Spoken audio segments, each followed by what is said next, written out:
ராமர் கோவில் கட்டிவிட்டால் இந்துக்களுடைய பெரும்பான்மை இந்துக்களுடைய மனங்களை வென்று விடலாம், அதன் மூலமாக நாம் மீண்டும் மூன்றாவது முறை ஆட்சி அமைக்கலாம் அப்படிங்கறத உறுதியா அவங்க நம்பி இருந்தாங்க எல்லாருமே. புல்டோசரை எங்க பயன்படுத்தணும் எங்க பயன்படுத்தக்கூடாதுங்கிறத யோகி ஆதித்யநாத்தை நீங்க கத்துக்கிறணும் அப்படின்லாம் பேசுறாரு. நான் பயாலஜிக்கலா எங்க அம்மாவுக்கு பிறக்கல, நான் அப்படியே கடவுளுடைய பிறவி அப்படின்னு சொன்னாரு பாத்தீங்களா. எவ்வளவு பெரிய ஒரு பொய் பிரச்சாரம் அப்படிங்கறத மோடி ஏதோ சிறுபான்மை முஸ்லிம்கள் தலிதுகள் கிறிஸ்தவர்களுக்கு மட்டும் எதிரி அல்ல, விவசாயிகளுக்கும் எதிரி, தொழிலாளிகளுக்கும் எதிரி, சாதாரண மக்களுக்கும் எதிரி, மாணவர்களுக்கும் எதிரி, வேலை இல்லாத பட்டதாரிகளுக்கும் எதிரி அப்படிங்கிறது நிறுவனம் ஆயிடுச்சு. ஏன்னா பறக்கத்தலி ஒரு புத்தகம் மோடியின் பொய்கள் ஒரு புத்தகமாக போட்டிருக்காரு. தமிழ்ல இருக்கு, அது ஆங்கிலத்திலேயே மொழிபெயர்த்திருக்காங்க. அங்க இந்த புத்தகம் வரக்கூடாதுங்கிறத தடையும் கொடுத்திருக்காங்க. அதிமுகவும் பாஜகவும் சேர்ந்திருந்தால் வெற்றி கிடைத்திருப்போம் அப்படிங்கிறாங்க. கண்டிப்பா அது இல்லவே இல்லை. இந்த ஓட்டு கூட என்ன செய்ய மாட்டாங்க, அவங்க வாங்கியிருக்க மாட்டாங்க. இனிமேல் அந்த வடநாட்டு வாடகை காற்று தமிழ்நாட்டுக்குள் வராமல் பாதுகாத்துக்கணும். இல்லன்னா கேரளாவில் கோட்டையில ஓட்ட விழுந்த மாதிரி தமிழகத்தில் வருவதற்கு அவங்க எல்லாம் முயற்சி பண்ணுவாங்க. எனவே அதுல இருந்து நம்ம பாதுகாப்பு பெறணும். அதிமுகவும் பாஜகவும் கூட்டு வச்சிருந்ததுன்னா எந்த முஸ்லிம்களும் அதுல ஓட்டு போட மாட்டாங்க, கட்சியில இருக்கவும் போட மாட்டான். அதே மாதிரி இப்போ SDPI போன்ற சில கட்சிகளும் அவரோடு இணைந்திருக்கு, அவருடைய வாக்கெல்லாம் அதுல பின்வாங்கிடும், அது கழிச்சிடும். இன்னொரு விஷயம் என்னன்னா ஏடிஎம்கே ஒரே அணியா இல்லை. இப்போ திமுகவுடைய அந்த ஓட் பேங்கிங் நீங்க பாத்தீங்கன்னு சொல்லிட்டுனா கடந்த முறை இருந்ததை விட இப்ப 26.93 குறைஞ்சதா இருக்கு. அதே மாதிரி காங்கிரஸ் உடைய ஓட் பேங்க் 10.67 சரிந்திருக்கிறது. இந்த தேர்தலில் பாஜக பின்னடைவுக்கு மிக முக்கியமான காரணம் அவர்கள் பொருளாதாரத்தை நாட்டை மிக பின்தங்கிய நாடாக மாற்றி, அதாவது வகுப்புவாதியோட பாசிஸ்டுகளுடைய தன்மை என்னன்னு சொல்லினா தங்களை அதிகாரத்திற்காக எப்படி வேண்டுமானாலும் வடிவமைத்துக் கொள்ளக்கூடியவர்கள். அதற்கு ரொம்ப நாள்லாம் காத்திருக்க தேவையில்லை. வெற்றி பெற்ற நாள் இதுவரைக்கும் ஜெய் ஸ்ரீராம் என்ற பெயரை சொல்லி பல பேரை அடித்துக் கொண்டிருக்கிறார்கள். ஜெய் ஸ்ரீராம் கோஷம் தான் வேணும்னாங்க. பள்ளி பரீட்சையிலே ஒரு பையன் ஜெய் ஸ்ரீராம் எழுதி அந்த தேர்வு மார்க் எல்லாம் போட்டு அதை திருப்பி சஸ்பெண்ட் பண்ணதெல்லாம் பார்த்தோம். அப்படியான ஜெய் ஸ்ரீராம் கோஷம் வைத்துத்தான் அரசியலை நடத்தினாங்க. ஆனால் பைசாபாத்ல தோத்ததும் ராமர் கை கொடுக்கலன்னதும் ஒடிசாவில் ஜெயிச்சதுன்னு ஒரே நல்ல கோஷத்தை மாத்திட்டார். எப்படின்னா ஜெய் ஸ்ரீராம் சொல்லி சொன்னவர் இன்றைக்கு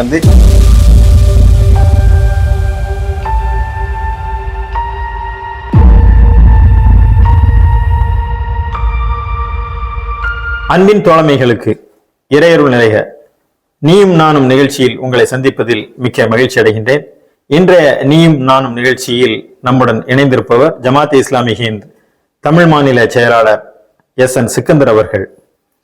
இந்த 2024 ஆண்டின் தேர்தல் முடிவுகள் வந்த நிலையில் இந்த தேர்தல் முடிவுகள் உணர்த்தும் செய்திகள் என்ன, இதிலிருந்து நாம் பெற்றுக்கொள்ளக்கூடிய பாடமும் படிப்பினைகளும் இந்த நாடு எந்த திசையை நோக்கி செல்ல இருக்கின்றது என்பதை குறித்து விரிவாக இந்த நிகழ்ச்சியில் அலச இருக்கின்றோம். முதலாவதாக SN சிக்கந்தர் அவர்கள் இந்த நிகழ்ச்சிக்கு வரவேற்கின்றேன். 2024 நாடாளுமன்ற தேர்தல் முடிவுகளுக்காக சற்றேறக்குறைய தமிழக வாக்காளர்கள் 2.5 மாதம் காத்திருந்து ஒரு ரிசல்ட் இன்னைக்கு விட்டது. இந்த தேர்தல் முடிவுகளை எப்படி நீங்கள் பார்க்கின்றீர்கள்? உண்மையிலேயே நாமெல்லாம் எதிர்பார்த்த முடிவுதான். தமிழகத்தை பொறுத்தவரை சிறப்பான முறையிலே 40க்கு 40 அப்படின்னு 39 தமிழ்நாடு 1 பாண்டிச்சேரி. வடநாட்டை பொறுத்தவரை நம்முடைய கணிப்பு ஓரளவுக்கு நிறைவேறுகிறது அப்படின்னு தான் சொல்ல முடியும். அதாவது இந்த வெறுப்பு பிரச்சாரத்தை பெரும்பான்மையான இந்து மக்கள் விரும்பவில்லை அப்படிங்கிறது இந்த தேர்தலில் ரொம்ப ஆணித்தரமான முறையில மக்கள் உணர்த்தி இருக்கிறாங்க அப்படின்னு தான் சொல்ல முடியும்.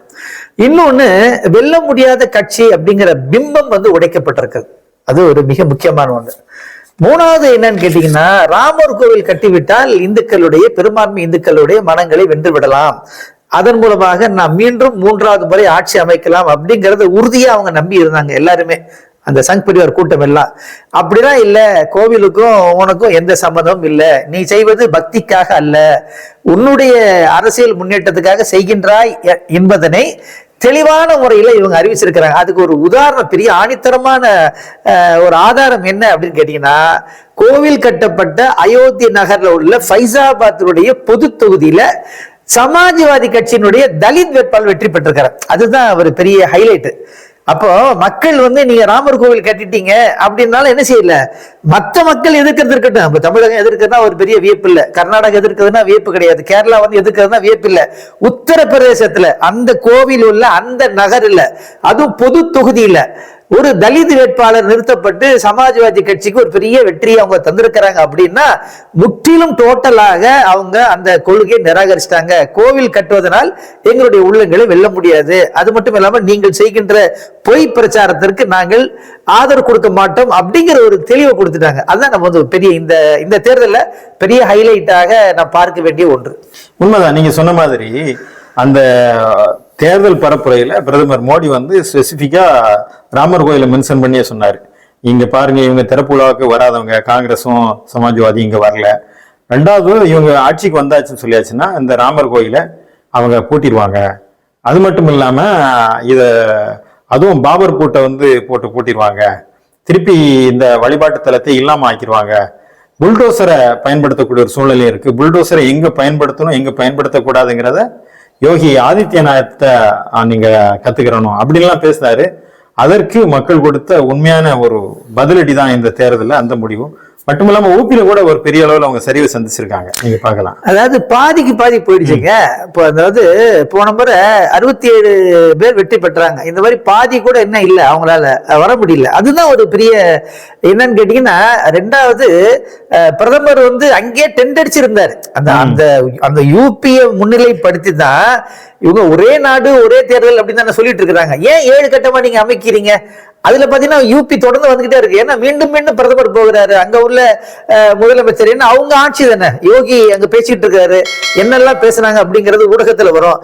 அப்ப அவ்வளவு போக்கஸ் பண்ணி அவ்வளவு உழைப்பு கொடுத்து மத்திய அமைச்சர்கள் முழுமையான முறையில அங்கதான் இருந்துச்சுன்னே சொல்ல முடியும். தலைமையகமே யூபிக்கு மாறிடுச்சோ அப்படின்னு சொல்லக்கூடிய அளவுக்கு எல்லாம் தெரு தெருவா வீடு வீடா போனாரு அப்படின்னு கூட நம்ம வச்சுக்கலாம். அவ்வளவு தூரத்துக்கு, அதாவது இதுக்கு முன்னாடி ஏன் பிரதமர்கள் வந்து தேர்தல் பிரச்சாரம் பண்ணிருக்கிறாங்க, எத்தனையோ பிரதமர்களை இந்த நாடு பார்த்திருக்கிறது. ஆனா யாருமே இவ்வளவு தூரத்துக்கு வந்து என்ன செய்யல, ஒரு மாநிலத்தை முன்னிலைப்படுத்தி பண்ணதில்ல. ஆனா எல்லாம் பண்ணியும் கூட என்ன செய்யறாங்கன்னா மிகப்பெரிய தோல்வி அவங்க அடைஞ்சிருக்கிறாங்க. மோடி பிம்பம் வந்து என்னை வாரணாசியிலே பாத்தீங்கன்னு சொல்லியாச்சுன்னா 4,79,000 வாக்கு வாங்கி கடந்த தேர்தலில் வெற்றி பெற்று இந்த வரைக்கும் 1,52,000 வாக்கு வித்தியாசத்தெல்லாம் ஜெயிச்சிருக்காரு. உதாரணமா பாத்தீங்கன்னா நம்ம ராமநாதபுரத்துல ஜெயிச்ச நவாஸ்கனியை விட அவர் தேர்தலை ஓட்டு கம்மியா தான் வாங்கியிருக்காரு. அதுல என்ன பியூட்டின்னா, காலையில ஜூன் 4ஆம் தேதி காலையில தொலைக்காட்சி திறந்த முதல் செய்தி என்ன வருதுன்னா, மோடி பின்தங்குகிறார், முதல் சுற்று, 2வது சுற்று, 3வது சுற்றுலாம் ஒரு பெரிய பின்னடைவு. அது அவரை வந்து எந்த அளவுன்னா ஒரு பெரிய பூதாகரமாக அவரை அந்த பிம்பத்தை நிறுத்தும் போது அது உடைந்து சுக்குநூறா போன காட்சியை தான் அந்த வாரணாசியுடைய அந்த முடிவுகள் கூட காட்டியிருக்கு. அதாவது நான் வந்து பயாலஜிக்கலா எங்க அம்மாவுக்கு பிறக்கல, நான் வந்து அப்படியே கடவுளுடைய பிறவி அப்படின்னு சொன்னாரு பாத்தீங்களா, அது எவ்வளவு பெரிய ஒரு பொய் பிரச்சாரம் அப்படிங்கிறத அந்த அந்த அந்த பகுதி மக்களே என்ன பண்ணிட்டாங்க, அது இல்ல உங்களுக்கு அதுக்கு சம்பந்தமே கிடையாது அப்படின்னு. அப்ப இன்னைக்கு என்ன ஆகுனா, இப்போ கடவுளின் குழந்தை படுதோல்வி அப்படின்னு சொல்லக்கூடிய அளவுக்கு என்ன அவங்க வெற்றி பெற்றிருக்காங்க லீகலா பாத்தீங்கன்னா. ஆனா அவங்க என்ன சொல்லி வந்தாங்க, அதாவது மோடிக்கு ஈடு கிடையாது, இணை கிடையாது, வெல்ல முடியாத ஒரு சக்தி, அவரு கடவுளுடைய அவதாரம், அவரு தான் எல்லாமே. வடநாட்டுல எல்லாம் நீங்க பாத்தீங்கன்னா பகவான்ஜி அப்படின்னு சொல்லுவாங்க. இப்ப நம்ம எப்படி இங்க மோடிஜின்னு சொல்றோம் இங்க உள்ள ஊடகங்கள், வடநாட்டுல பாத்தீங்கன்னா பகவான்ஜி அப்படின்னே வந்து அந்த மாதிரி ஒரு பிம்பத்தை கட்டமைச்சாங்க. அந்த பிம்பம் வந்து உடஞ்சி சுக்குநூறா போயிடுச்சு. அதனாலதான் அவரே இன்னைக்கு வந்து அழுது புலம்பிருக்கிறாரு. எதிர்கட்சிகள் தோத்துருச்சு ஏன் கொண்டாடுறீங்க அப்படின்னு அவரே கேட்டிருக்காரு. அப்ப அவருக்கு வந்து மக்கள் என்ன சொல்லிருக்கிறாங்க கேட்டீங்கன்னா, நீங்க நினைச்ச மாதிரிலாம் ஒன்றும் வெற்றி பெறல, நீங்க 400 சொல்லிட்டு ரொம்ப அகம்பாவமா பேசினீங்க, நான் வந்துட்டு அதை செய்வேன் இதை செய்வேன் அப்படிலாம் நீங்க சொன்னீங்க, அதெல்லாம் செய்யக்கூடாது என்பதற்கான ஒரு தடுப்பு தான். வெல்ல முடியாத சக்தி நீங்க இல்ல அப்படிங்கறத என்ன செஞ்சிருக்கு இந்த தேர்தல் வந்து போட்டு உடைச்சிருக்குது. ரெண்டாவது, எதிர்கட்சிகளை நீங்கள் வந்து முக்கியத்துவம் கொடுக்காமல் உங்க இஷ்டத்துக்கு இனிமே என்ன செய்ய முடியாது, நாடாளுமன்றத்தை நடத்த முடியாது, அதனால அவங்க கொண்டாடுறாங்க. இந்த சட்டத்தை ஏற்ற முடியாது, அதனால என்ன செய்யறாங்கன்னா தோத்தவர்கள் இன்னைக்கு வந்து கொண்டாடுறாங்க. அதுதான் முக்கியமான காரணம். குறிப்பா பாத்தீங்கன்னா காங்கிரஸ் இல்லாத இந்தியா, எதிர்கட்சிகள் இல்லாத இந்தியா, அதாவது நாங்க வந்து தனி பெரும்பான்மையில வந்து வருவோம். கடந்த முறை 303 தனி பெரும்பான்மை, அதற்கு முன்பும் தனி பெரும்பான்மை, அறுதி பெரும்பான்மை பெற்று ஒரு அசுர மெஜாரிட்டியில வந்து வந்தவர்கள். அவங்க தாங்கள் நினைத்தவரமா செய்யக்கூடிய ஒரு சூழ்நிலையில இந்தியா கூட்டணி ஒண்ணுமே இல்லாம ஆயிடும் என்று சொல்லக்கூடிய ஒரு சூழ்நிலையில ராகுல் காந்தியை பப்பு என்று கேள்வி பண்ணியவர் இன்றைக்கு இளவரசர் என்று சொல்லக்கூடிய நிலைக்கு வந்து கடந்த முறை மிகப்பெரிய ஒரு பின்னடைவை சந்தித்து எதிர்கட்சி என்ற அந்தஸ்தை காங்கிரஸ் எழுந்த போது இந்த தடவை காங்கிரஸ் உடைய அந்த வெற்றி என்பது, அதாவது 234 தொகுதிகளில் காங்கிரஸ் கூட்டணி இந்தியா கூட்டணி வெற்றி பெற்றிருக்கிறது. அதுல இந்த காங்கிரஸுடைய இந்த வெற்றியை நீங்க எப்படி பாக்குறீங்க? அதாவது காங்கிரஸ் தலைவர் ராகுல் காந்தியினுடைய இந்த பாத யாத்திரைய பயணம் பண்ணாங்க இல்லையா, அது வந்து ஒரு மிகப்பெரிய மாற்றத்தை மக்களுக்கு முன்னாலே ஏற்படுத்தி இருக்கிறது. அதாவது தென்பகுதி மக்கள் அது ஒத்துக்கிட்டாங்க அப்படிங்கிற ஒரு பெரிய விஷயம் இல்லை. இப்ப தமிழ்நாடோ கேரளாவோ ஒத்துக்கிட்டாங்க அப்படின்றது பெரிய விஷயம் இல்லை. வடநாட்டிலும் அது கடினமான ஒரு நல்ல ஒரு தாக்கத்தை ஏற்படுத்திருக்கு. அது குறிப்பா நீங்க பாத்தீங்கன்னா மகாராஷ்டிராவா இருக்கட்டும், ராஜஸ்தானா இருக்கட்டும், பஞ்சாபா இருக்கட்டும், யூபியா இருக்கட்டும், அப்ப எதெல்லாம் வந்து தங்களை வந்து காப்பாற்றும் அப்படின்னு அவங்க நினைச்சாங்களோ அந்த கோட்டையில வந்து ஒரு பெரிய மாறுதலை வந்து ராகுல் காந்தியினுடைய யாத்திரை வந்து நிரூபிச்சிருக்கு. ஏன்னா அவங்க யாத்திரை போகும்போதே பாத்தீங்கன்னா லட்சக்கணக்கான மக்கள் திரண்டாங்க. எல்லா இடத்திலும் ரொம்ப சாதாரண மக்களோடு எளிய மக்களில் ஒருவராக அவர் போறாரு. இன்னொருத்தர் வந்து கடவுளுடைய அவதாரமா முன்வைக்கிறார். இப்ப நம்ம அப்படிதான் பார்க்கணும் இந்த பிம்பத்தை. ஒருத்தர் வந்து நடந்துகிட்டே போறாரு, ஒருத்தர் பறந்துகிட்டே இருந்து நான் வந்து கடைசியில பயாலஜிக்கலா நான் பிறக்கல, நான் வந்து அப்படியே இறைவனுடைய அவதாரமே அப்படின்னு தன்னை வந்து நிரூபிச்சாரு. அப்ப அதை தூக்கி எறிஞ்சிட்டாங்க. அதுதான் நீங்க பார்க்கணும். அப்ப இந்த அடிப்படையில் நீங்க பாத்தீங்கன்னா காங்கிரஸுக்கு ஒரு மிகப்பெரிய வெற்றி. இன்னும் கூட சொல்ல போறாருந்தா காங்கிரஸ் தன்னுடைய அந்த இருகின பிடி வந்து கொஞ்சம் இலகி வந்திருந்தா அவங்க மெஜாரிட்டியா வந்திருப்பாங்க அப்படிங்கிறதுக்கான வாய்ப்பு பல இடங்கள் இருக்குது. அந்த மாநில கட்சிகளை கொஞ்சம் அரவணைச்சு கொஞ்சம் ஒரு சாதுரியமா காய் நகர்த்தி இருந்தாங்கன்னா, ஆமா ஆமா அவங்க எல்லாம் கொஞ்சம் பேசி அந்த மாநில ரீதியில கொஞ்சம் முக்கியத்துவம் கொடுத்து செஞ்சிருந்தாங்கன்னா ரொம்ப லேசான முறையில் வென்றிருக்கலாமோ அப்படின்னு அந்த தேர்தலுடைய கணிப்பு முடிவுகளை பார்க்கும்போது நம்மால உள்வாங்கிக் கொள்ள முடிகிறது. இதுல பாத்தீங்கன்னா இது சாதாரண தேர்தல் அல்ல. என்ன அவங்க வந்து 10 ஆண்டு காலம் இருந்தது மட்டும் இல்லாமல் எதையெல்லாம் அவங்க அஸ்திரமா பயன்படுத்தினாங்கன்னு சொல்லி அது எல்லா தில்லுமுல் வேலைகளையும் அவங்க செஞ்சாங்க. குறிப்பா பாத்தீங்கன்னா ஒரு பிரதான எதிர்கட்சியான காங்கிரஸ் உடைய வங்கி கணக்கை முடக்கினாங்க. அது மட்டும் இல்லாம டெல்லி முதலமைச்சரை 2 மாநில முதலமைச்சர்களை கைது செய்து உள்ள வச்சாங்க. அது மட்டும் இல்லாம குவிக்கப்பட்ட அதிகாரத்தை தங்களுடைய கையில வைத்துக்கிட்டு இடி அவனாங்க, அத மாதிரி வருமான வரித்துறையை அவனாங்க, சிபிஐ ரெய்டு விட்டாங்க. பல வகையில எல்லாருக்குமான நெருக்கடிகளை வந்து கொடுத்து தொடர் அச்சுறுத்தல்களை மேற்கொண்டாங்க, மிரட்டினாங்க. அது மாதிரி எதிரணியை பலகீனப்படுத்துறதுக்காக இந்தியா கூட்டணியை முன்னென்று தொடக்கி வச்ச நிதிஷ்குமாரையே வளைச்சு போயிட்டு உள்ள கொண்டு வந்தாங்க. ஆபரேஷன் நிர்விரோத் அப்படிங்கிற ஒரு திட்டம் போல குதிரை பேரத்தை வந்து எலெக்ஷனுக்கு பின்னாடி இல்லை, எலெக்ஷனுக்கு முன்னாடியே நடத்தினாங்க. ஒரு தொகுதியில வந்து தேர்தல் நடப்பதற்கு முன்பே காங்கிரசுடைய வேட்பாளரை இல்லாமலாக்கி செல்லாமலாக்கி அவர்கள் வெற்றி பெற்றதாக கூட அறிவிச்சாங்க. அந்த அளவான தேர்தலுக்கு முந்தையே இந்த தில்லுமுள்ள ஆரம்பிச்சாங்க. கார்பரேட் நிறுவனம் கூட பெரும் பணம் வந்து இதுல உள்ள இறக்கப்பட்டு பண விளையாட்டு இருந்தது. உங்களுக்கு தெரியும், தேர்தல் ஆரம்பிக்கக்கூடிய அந்த காலகட்டத்தில் தேர்தல் பத்திர முறைகேடு வந்து விரிவா பேசப்பட்டு தேர்தல் பத்திரங்கள் மூலமா எத்தனை கோடிகளை எஸ்பிஐ மூலமாக உள்ள வாங்கியிருந்தாங்கன்னு சொல்லி பார்க்கணும். அது மட்டும் இல்லாம தேர்தல் ஆணையங்களுடைய நியமன குழுவில் இருக்கக்கூடிய உச்ச நீதிமன்ற தலைமை நீதிபதியை நீக்கிட்டு தேர்தல் ஆணையத்தை தன்னுடைய கைப்பாவையா வந்து பயன்படுத்தினாங்க. அவங்க நினைச்சதெல்லாம் செஞ்சாங்க. இது ஒரே நாடு ஒரே தேர்தல் என்று சொல்லக்கூடியவர்களால ஒரே கட்ட தேர்தல் நடத்த முடியல. சின்ன ஒரு 80 தொகுதிகள் இருக்கக்கூடிய யூபியில வந்து எத்தனை 7 கட்ட தொகுதிகளை 7 கட்டமா தேர்தல் நடத்துறாங்கிறது அவர்களுடைய சௌகரியத்துக்கு இந்த பிரச்சாரத்தை இந்த பரப்புரையை முன்னெடுப்பதற்கான எல்லா வகையிலும் அவங்க அந்த தேர்தல் ஆணையத்தையும் பயன்படுத்திக்கிட்டாங்க. ரொம்ப முக்கியமா பாத்தீங்கன்னா இவிஎம் அதனுடைய மோசடிகள் வந்து முடிந்தவரை அவர்கள் இவிஎம்ல மோசடி செய்தாங்க.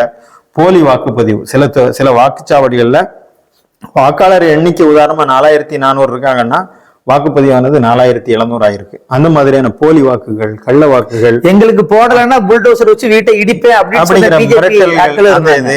அது எல்லாம் பாத்தீங்கன்னா அதற்கு எல்லாத்தையும் மேல பிரசாந்த் கிஷோர் போன்ற ஆட்களை எல்லாம் விலைக்கு வாங்கி அவர்கள் ஏற்கனவே அதில் உள்ள ஆட்கள் தான் அவங்களே வச்சு ஒரு பெரிய ஒரு பூதாகரமான ஒரு பிம்பத்தை ஊடகத்துல கட்டமைச்சாங்க. தேர்தலுக்கு முந்தைய கருத்து கணிப்பு அடையப்பா தேர்தலுக்கு பின்னாடி பாத்தீங்கன்னா 401 தொகுதி வரைக்கும் வந்து இது பாருங்க, நான் சொன்னது எல்லாமே மிரட்டல்கள், வங்கி கணக்கு முடக்கம், இடி ரெய்டு, விலை பேசுறது, மிரட்டல், இது எல்லாவற்றுக்கும் மேலான அப்பட்டமான வெறுப்பு பரப்புரை.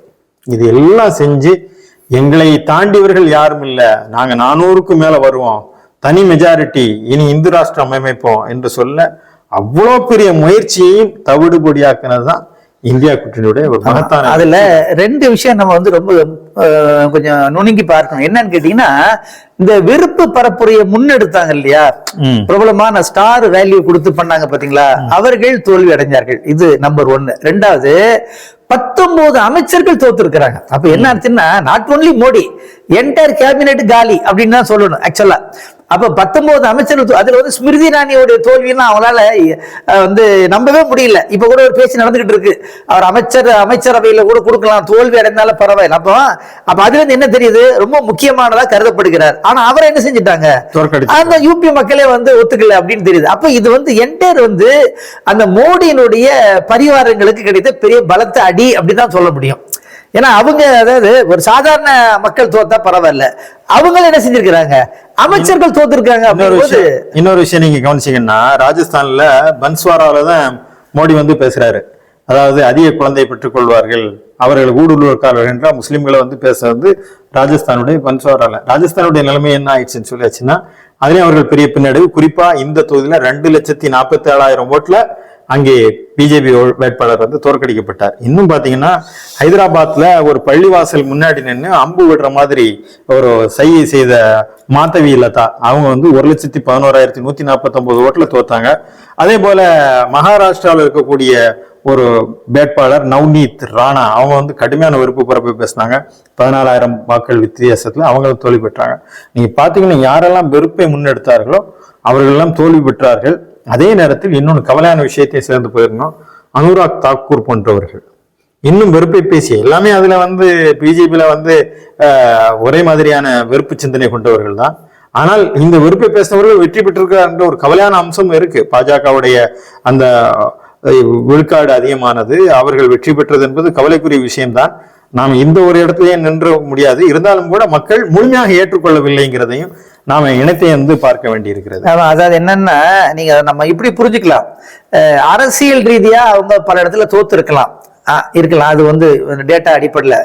ஆனா சமூக ரீதியா அவங்க பிளவு ஏற்படுத்திட்டாங்க அப்படிங்கிறது ஒரு மறுக்க முடியாத உண்மை. இப்ப நம்ம சாதாரண பேச்சுவார்த்தையில் நம்ம பாக்குறோமா இல்லைங்களா, இப்ப தென் பகுதியில் எந்த அளவுக்கு நம்ம அது அவங்க இருக்கிறாங்கன்னு பாக்குறோம்.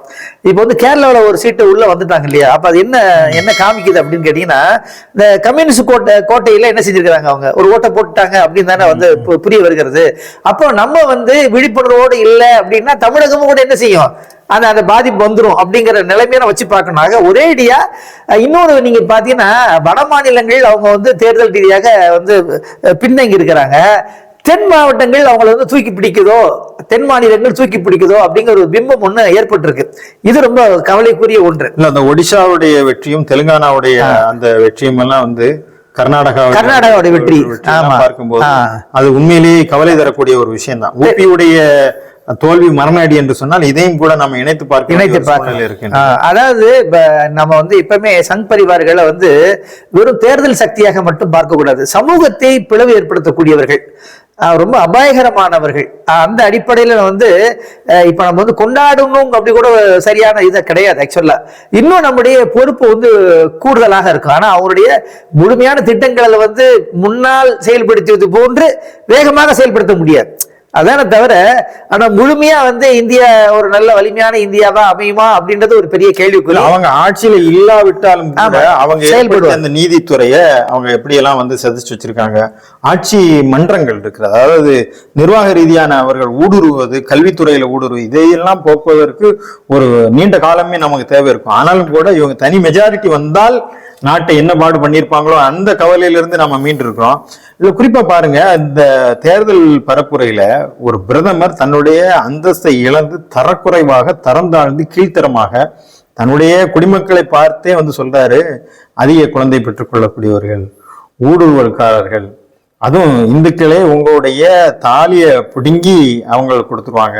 இன்னும் பாருங்க எவ்வளவு தூரம் குஜராத்ல அந்த பால் வியாபாரியிடம் பேசும், உங்கள்ட்ட 2 எருவ மாடு இருந்ததுன்னா ஒரு எருவ மாடை பிடுங்கி முஸ்லிம்கள் கொடுத்துருவாங்க. பட்ஜெட்ல 15% அப்படிலாம் போட முடியுமா என்ன? பட்ஜெட்ல 15% முஸ்லிம்களுக்கு காங்கிரஸ் வந்தான்னா உங்களுக்கு பிடிங்கி கொடுத்துருவாங்க. 2வது மேற்கு வங்கத்தில் போய் பேசுறாரு, இந்துக்களை வந்து 2ஆம் தரமா மாத்திடுவாங்க, 2ஆம் தரமா அவங்க குடிமக்களாக மாற்றுவதற்காக செய்கிறார்கள். பாபர் மசூதை பூட்டு போட்டுருவாங்க, அதை இடிச்சிருவாங்க. இன்னும் பார்த்தீங்கன்னா SC ST OBCக்கு உண்டான அந்த இடஒதுக்கீட்டை பிடுங்கி அதுல இருந்து 15% முஸ்லிம்கள் கொடுத்துருவாங்க. பாகிஸ்தான் வந்து ராகுல் காந்தி வர்றதை பாகிஸ்தான் விரும்புது. இந்த பூரி ஜெகநாதர் கோயிலுடைய அந்த சாவியை தமிழ்நாட்டில் உள்ளவங்க எடுத்துட்டு போயிட்டாங்க. இந்த வகை தொகை இல்லாத வெறுப்பு, கடுமையான வெறுப்பை வந்து தரந்தால் அவர் ஒவ்வொன்றையும் பேசும்போது சற்றேறக்குறைய அவர் பேசிய பெரும்பாலான கூட்டங்களில் வந்து இஸ்லாமியர்களுக்கு எதிரான வெறுப்பை, வன்மத்தை உமிழ்ந்தார், கடுமையாக வந்தார். அதுல வந்து யூனியருடனோட அட்டைப்படம் நமக்கு நினைவூட்டுது. ஒரு நெருப்பு நாட்டை போட்டு அவரை கொண்டு வர அளவுக்கு அந்த அளவு கடுமையான வெறுப்பு பரப்புரை செய்தாரு. ஆனால் அந்த வெறுப்பு பரப்புரை இங்க எடுபடலை. இன்னொரு விஷயம், நீங்க தொடக்கத்தில் குறிப்பிட்ட மாதிரி இந்த ராமர் கோயில் அவங்க சொன்னதும் அந்த இதை மக்கள் ஏற்றுக்கொள்ளவில்லை. காஷ்மீருக்கான சிறப்பு அந்தஸ்து கொடுத்து நாங்க அதை பண்ணோம்னாங்க. முத்தலாக் சட்டம் நாங்க வந்து எல்லாத்தையும் முஸ்லீம் பெண்களை காப்பாத்திட்டோம்னா, சிஏஏ கொண்டு வர போறோம்னாங்க. பொது சிவில் சட்டம் பூச்சாண்டி காட்டினாங்க. இன்னும் சொல்லணும்னா இந்து ராஷ்டிரா கனவு அவங்க கொண்டு வர்றதுக்கு உண்டான வேலையில். ஆனா இது எதுவுமே மக்கள் ஏற்றுக்கொள்ளலை.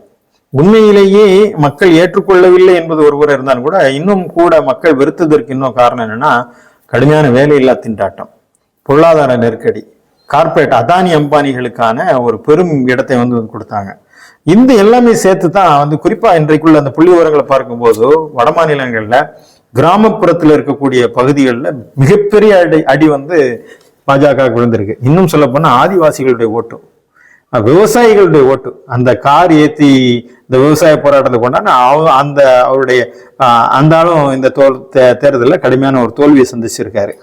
இந்த மாதிரியான ஒரு விவசாயிகள், அடித்தட்டு மக்கள், இவங்கெல்லாம் நாடு வந்து ஒற்றுமையா இருக்கணும், நேர்மையா இருக்கணும், எல்லோருக்கான பன்மை இந்தியாவை இருக்கணுங்கிற மக்கள் விரும்புறாங்கிறதையும் இந்த தேர்தல் முடிவுகள் நம்ம புரிஞ்சு. அதாவது அதை நம்ம எப்படி பார்க்கணும்னா, அது மோடி வந்து ஏதோ சிறுபான்மை முஸ்லிம்கள், தலிதுகள், கிறிஸ்தவர்களுக்கு மட்டும் எதிரி அல்ல, விவசாயிகளுக்கும் எதிரி, தொழிலாளிகளுக்கும் எதிரி, சாதாரண மக்களுக்கும் எதிரி, மாணவர்களுக்கும் எதிரி, வேலை இல்லாத பட்டதாரிகளுக்கும் எதிரி அப்படிங்கிறது வந்து நிறுவனம் ஆயிடுச்சு. ஏன்னா அவரு பிரதமராக பொறுப்பெடுக்கும் போது என்ன சொன்னாரு, நான் 15 லட்சம் தருவேன் அப்படின்னாரு ஒரு அக்கௌண்ட்ல, ஒவ்வொருத்தர் அக்கௌண்ட்டுக்கு. அது தரல.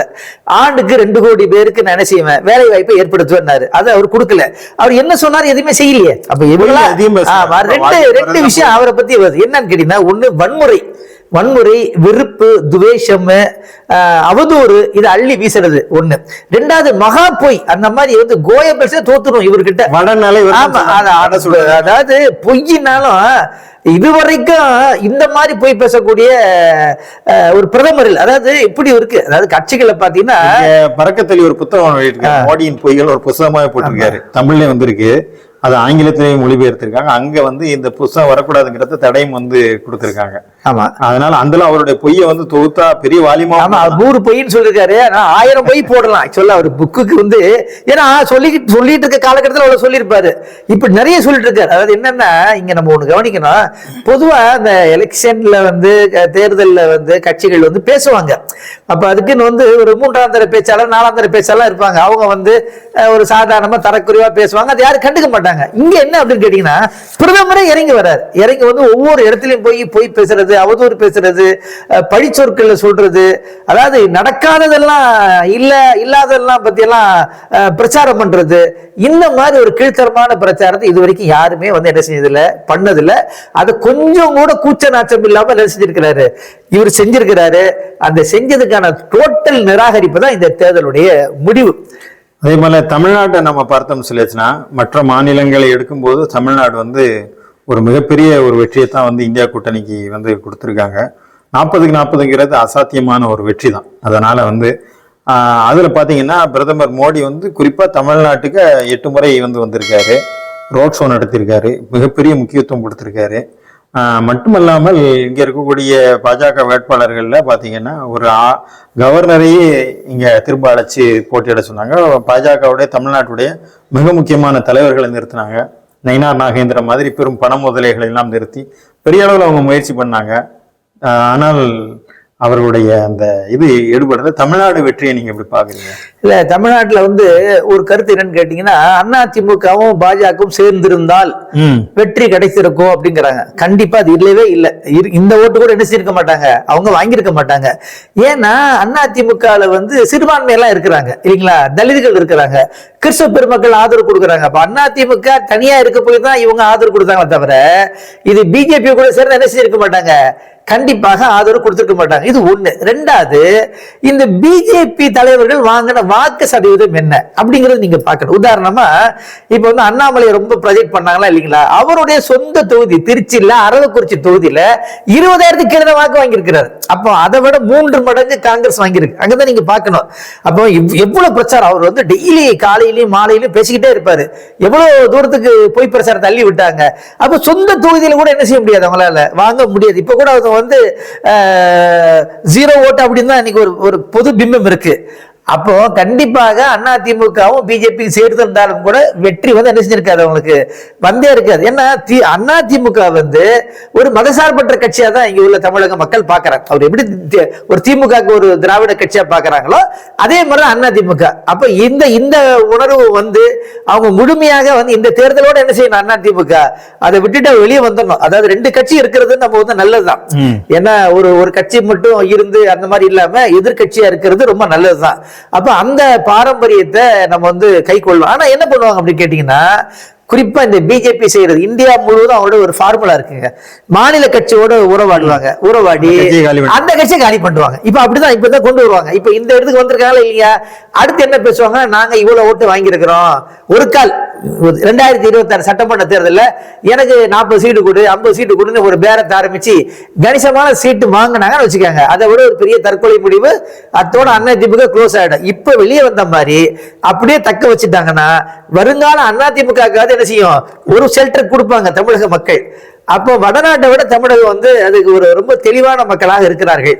அப்ப இந்த முடிவை வந்து நம்ம எடுத்துக்கிட்டு இந்த தமிழகத்தினுடைய பெரிய கட்சிகள்லாம் என்ன செய்யணும், குறிப்பா திராவிட பாரம்பரியத்தில் வந்த கட்சிகள், அது யாரா இருக்கட்டும், சின்னதா இருக்கட்டும் பெருசா இருக்கட்டும், அவங்க எல்லாம் வந்து ஒரே அணியில இணைவதற்கான ஒரு சூழலாக என்ன செய்யணும், இதை பயன்படுத்திக்கணும். இனிமேல் வந்து அந்த வடநாட்டு வாடைக்காற்று தமிழ்நாட்டுக்குள் வராமல் வந்து பாதுகாத்துக்கணும். இல்லைன்னா கேரளாவில் வந்து கோட்டையில ஓட்ட விழுந்த மாதிரி தமிழகத்தில் வருவதற்கு அவங்க எல்லாம் முயற்சி பண்ணுவாங்க. எனவே அதுல இருந்து நம்ம வந்து பாதுகாப்பு பெறணும்.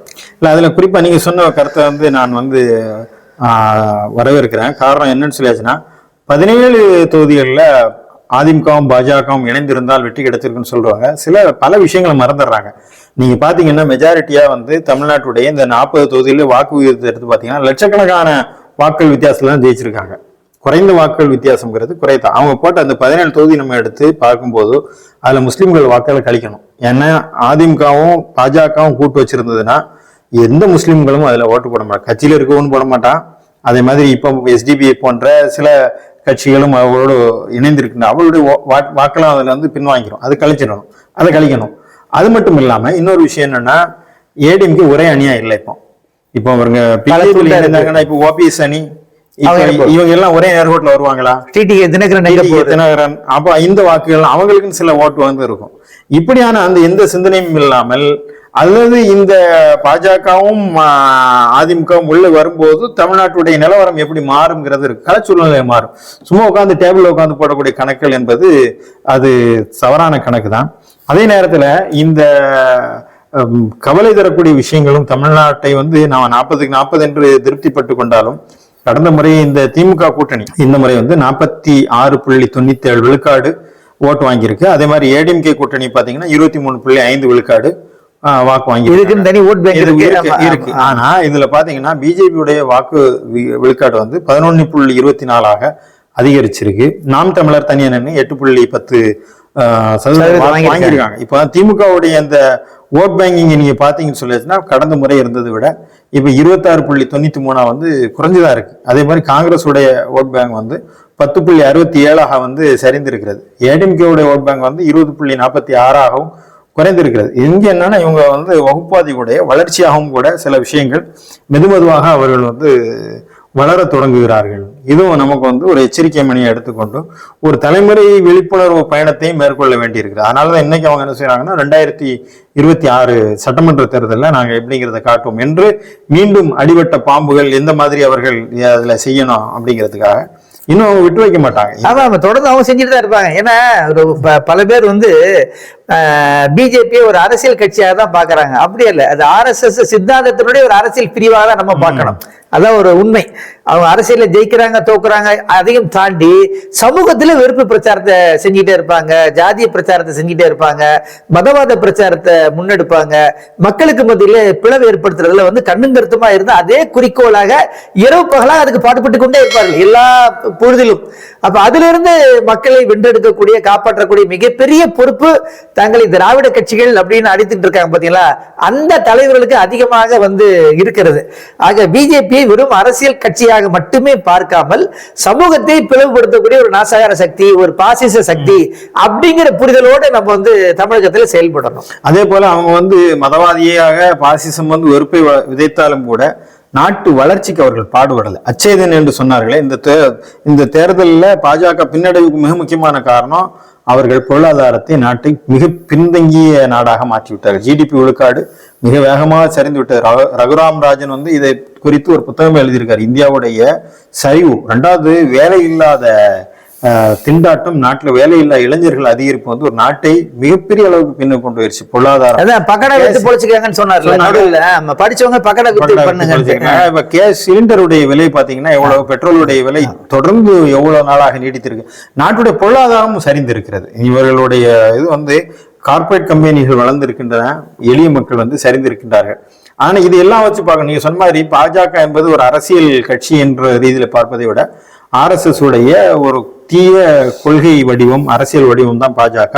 அவர்கள் எல்லா மட்டங்களிலும் எல்லா களங்களிலும் அவர்கள் புறக்கணிக்கப்படும் போதுதான் இந்திய ஜனநாயக நாடாக வந்து மீண்டும் வந்து உயிர் பெறும். பாசிசம் எந்த அளவு வீடுதோ அந்த அளவு ஜனநாயகம் எழும். இதுதான் இந்த கால்குலேஷன் தான் நம்ம பார்க்கணும்.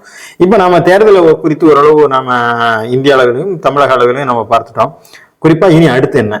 இப்போ தனி மெஜாரிட்டியாக தன்னை வந்து விஸ்வகர்மாக வைத்து நாங்கள் நினைத்தது அமித்ஷாவும் அவர்களும் வந்து ஒரு இரட்டை குதிரை மாதிரி இருந்து ஒரு ஜாம்பவான்களா இருந்த நாட்டை எங்களை மிஞ்சியவர்கள் யார் என்று நடத்தினவர்கள், தனியாக போட்டோ ஷூட் கூட பக்கத்தில் ஆள வச்சுக்கிற அவர் மட்டும்தான் இருப்பார். ஆனால் இன்றைக்கு எல்லாரையும் மொத்தமாக வச்சு கூட்டு குடும்பத்தில் உள்ள தலைவர் மாதிரி ஓரமாக உட்காந்துட்டு இருக்காரு.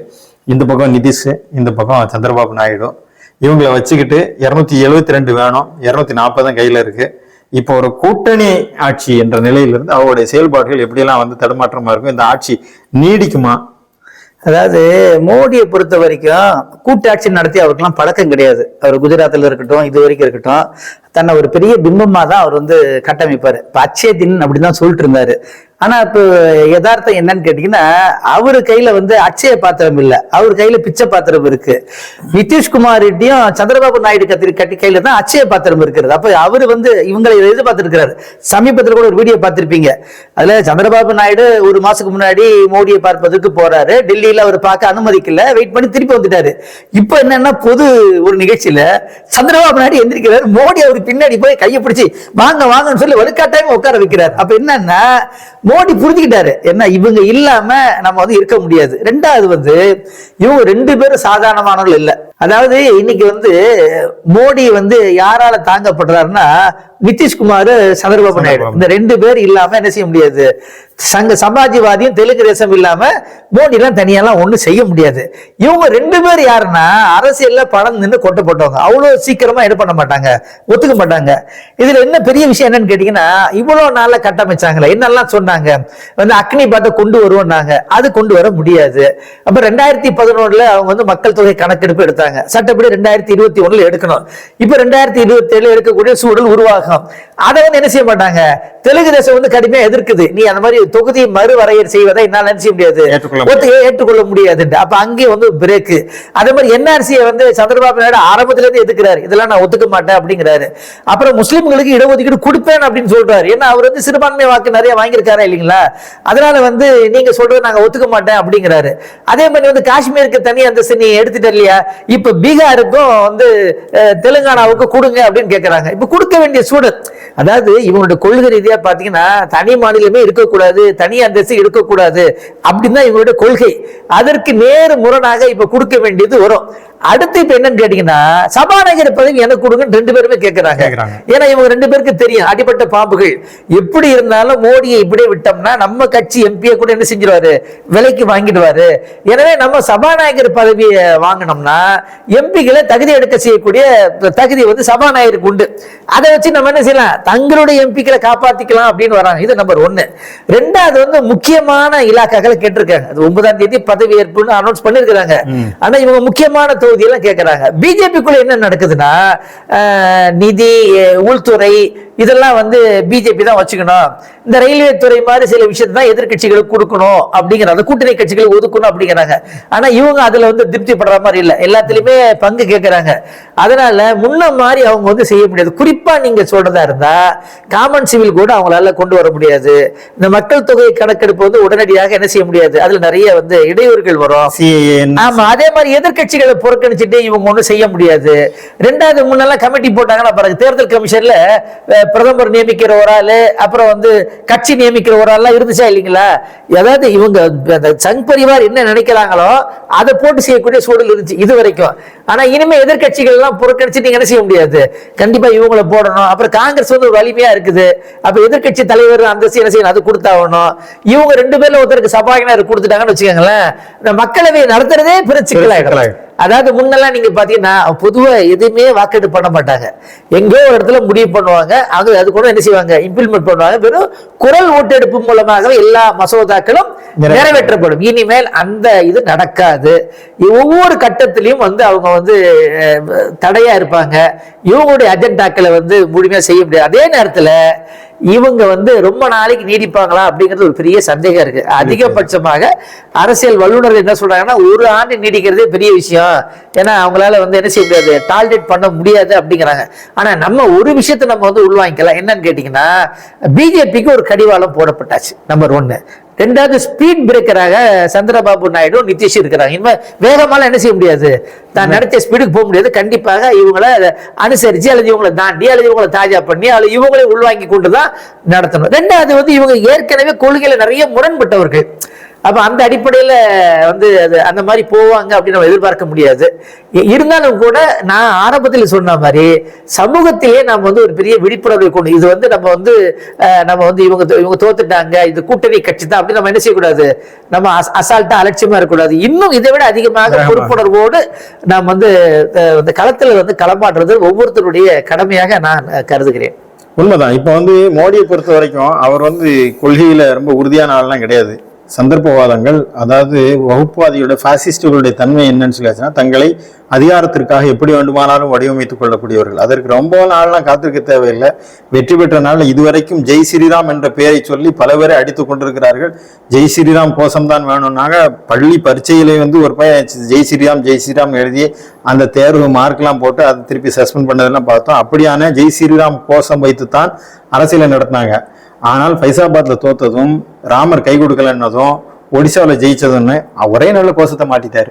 எப்படின்னா, ஜெய் ஸ்ரீராம் சொல்லி சொன்னவர் இன்றைக்கு வந்து பூரி ஜெகநாத், ஜெய் பூரி ஜெகநாதர்ன்ட்டாரு. டக்குன்னு மாத்திட்டாரு ஒரே செகண்ட்ல. அவங்களுக்கு எந்த கூச்சமும் இல்லை, பொய் சொல்றதுக்கு வைக்கப்பட மாட்டாங்க. இது பாசிஸ்டுடைய குணம். அதுதான் அவர் மோடியிடம் இருக்கிறது. அவர் எந்த தாஜானான் பண்ணுவாரு. ஆனாலும் கூட என்ன செய்ய விலை பேசுவாங்க. பெரிய ஒரு கொல்லைப்புற அரசியல் அவர்களுக்கு கைவந்த கலை. இந்த தெலுங்கு தேசத்தை உண்டு இல்லைன்னு பண்றதுக்கும் நிதிஷ்குமாருடைய கட்சியை சிதைப்பதற்கும் அவர்கள் எந்த விதமான முயற்சிகளையும் கூட எடுப்பார்கள் என்பதையும் கூட நாம கவனிக்க வேண்டியிருக்கு. ஆனால் நீங்கள் சொன்ன அந்த விஷயங்கள் ரொம்ப முக்கியமானது. தனிக்காட்டு ராஜாவாக இருந்து நினைத்தது எண்ணியதை எண்ணியவாறு செய்து கொண்டிருந்தவர்கள் இன்றைக்கு ஒரு நிர்பந்தமான ஒரு நெருக்கடி. அதுல இன்னொரு விஷயம், நமக்கு ஆறுதல் அடையக்கூடிய விஷயம், நிதிஷ்குமார் சந்தர்ப்பவாதி தான். பணத்திற்காகவும் பதவிக்காகவும் அந்தர்பல்ட்டி அடிக்கக்கூடியவர் தாங்கிறதுல அது உண்மை. சந்திரபாபு நாயுடுமே வந்து பதவி பணம் என்ற அந்த அடிப்படையில் தான். இருந்தாலும் கூட அவர்கள் பாசிஸ்ட் இல்லை. அவர்கள் வந்து முஸ்லிம்களுக்கு 4 விழுக்காடு நாங்க இடஒதுக்கீடு கொடுப்போம்ங்கிறத தெலுங்கு தேசம் வந்து சொல்லுது. ஆனால் என் உயிருள்ள வரைக்கும் இது நடக்காதுன்னு தேர்தல் பரப்புரையில் சொன்னவர் மோடி.